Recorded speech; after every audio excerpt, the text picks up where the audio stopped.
অফিসের পরে এসেছি শ্রীভূমিতে ঠাকুর দেখার জন্য। তো যেই মানে আসবো তখন থেকে বৃষ্টি, ধোঁয়াধার বৃষ্টি। তো ওই বৃষ্টির মধ্যে ঠাকুর দেখলাম ছাতা পাতা নিয়ে।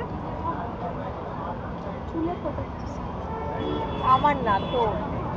এবারে খেয়েছি, আমরা কিছু খেয়েছি। সুমিতার খুব খাওয়ার ইচ্ছে ছিল মোমো, আমার তাই আমরা মোমো খেয়েছি। এটা খুবই বাজে খেতে ছিল, বাট কিছু করার নেই। তারপরে আমরা খেয়েছি ফুচকা, যেটা ওরই খাওয়ার ইচ্ছে ছিল, সেটাও খুব বাজে ছিল। সবই আমার খাওয়ার ইচ্ছে ছিল। আবার বলছে ফাউ দেবে না।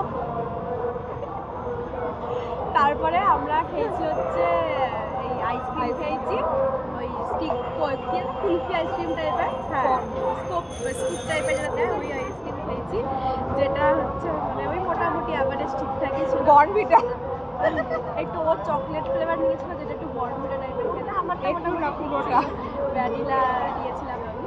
যাই হোক, মানে যা যা খেয়েছি সবই বরবাদ, কোনো ভালো দোকানই নেই এখানে, কেন বৃষ্টিতে সব বন্ধ, বাজে দোকান। এইভাবেই মানে পুজোটা কাটাতে হবে। এত স্ট্রাগল করে এলে আমি কোনো লাভ হবে বাবা, একটা ঘুরে যাচ্ছি। ঠিক আছে, টাটা টাটা।